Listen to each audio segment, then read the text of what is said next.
What's up guys, and welcome back to the Pokemon Ultra Sun and Ultra Moon video, and today we are going to be talking about Ultra Space. Now, in the latest trailer for the games, we saw this sort of clip of a forest area, and it was like, okay, cool, new area. And we looked on the map for a loader in the map sort of comparison video, and we saw one area was like a forested sort of like shadow, and we were like, oh, maybe we can go in there.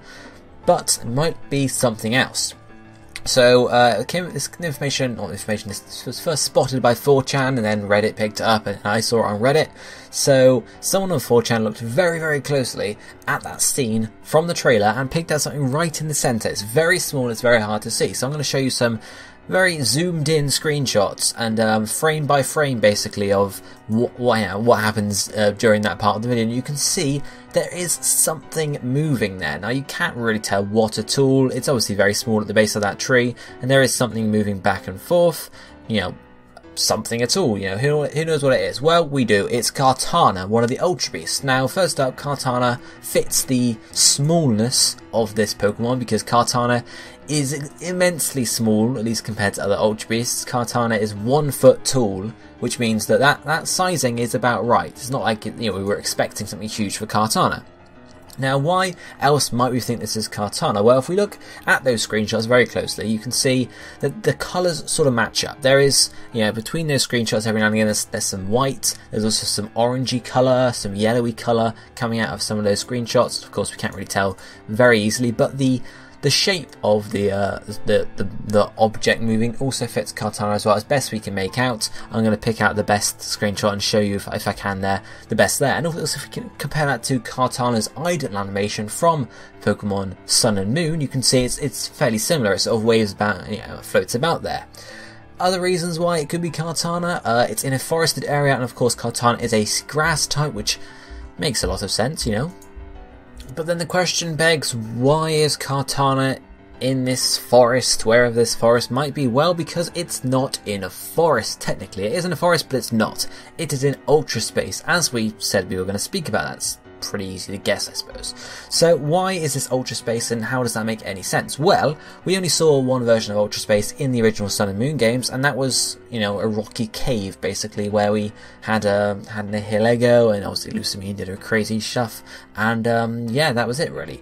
But we didn't see any more Ultra Beasts at all. So this would imply possibly that because we have, you know, a cave with Nihilego, a rock type, and a forest with Kartana, a grass type, that each Ultra Beast gets their own personal Ultra Space. And obviously, if I'm going to add to that, you can see the structure of this area is very similar to the original Ultra Space area as well, because it's like a long corridor with a open area at the end, hence where Lucamine was. Now, before we go any further, let's just talk about the NPC that is seen in this scene. What is this NPC? Why is there an NPC in Ultra Space? Well, one possibility straight up is that they're a faller. If you guys didn't play the post game, a faller is just someone that is, you know, fallen through an Ultra wormhole, either into Ultra Space or into another dimension or another reality, another parallel universe, etc. So possibly this is just someone that fell in it. We know Professor Mon was a faller and ended up losing memories, it would seem, unless he just decided not to go back to his family. And you know, it's possible that this person here is indeed a faller as well. They look like a generic NPC though, so I'm not sure really. They do look different, but they still look like a generic NPC. There's nothing special about them, so it's possible. But the theme of the character, the thing that the NPC's design is also very similar to the area too, the sort of Japanese forest type. So maybe it's the fact that they worship Kartana or something like that, something crazy like that. Anyway, so there seems to be this in the game. So if we assume that every single Ultra Beast has their own personal Ultra Space, how many Ultra Spaces is that? Well, if you remember, there are a total of 3, I've got to count now, 7 Ultra Beasts. So Nihilego we've already seen, that's fairly standard, and obviously Kartana we have here. Looking at the other Ultra Beasts, of course we have Buzzwole and Pheromosa, which are both bug types, so maybe they will share an Ultra Space, because of course they're both bug types, why not? Also, to add to that, they're both specific to one version in the original games, Buzzwole to Sun and Pheromosa to Moon, so I would assume that speciality carries across to the Ultra Sun and Ultra Moon as well. It might get swapped over, as it has done in previous games for some Pokemon there, or might stay the same, so Buzzwole and Ultra Sun, Pheromosa and Ultra Moon, and as I said, they could share an Ultra Space, and obviously you go to that Ultra Space in both, and in one there is Pheromosa, one there is Buzzwole. Similarly, going further down, we're going to skip over Xurkitree. Xurkitree could easily have an electric themed area, an electric themed Ultra Space, but skipping over there we have Celestine and Kartana. They again are a sort of duo almost, duo exclusivity, one to Sun, one to Moon, so it's very likely, I would say, that Celestia actually gets the same Ultra Space area that we see here.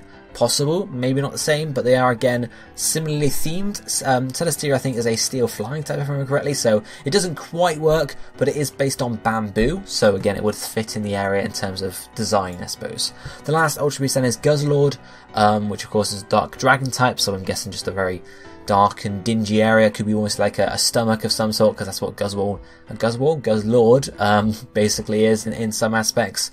And of course there are other possibilities, I suppose. We know that Solgaleo, Lunala and Necrozma are related Ultra Beasts, which doesn't necessarily mean that they are in Ultra Space, but they came from Ultra Space originally, so we might see some form of space for those written them initially. They might share a space, or it might be completely different. We don't know. There's one possibility there as well. So let me know what you guys think down below in the comment section. Do you think this is Kartana? We're working off a very small image here, very small pixelated image. Do you think this is Kartana, or do you think we're just sort of missing the point here?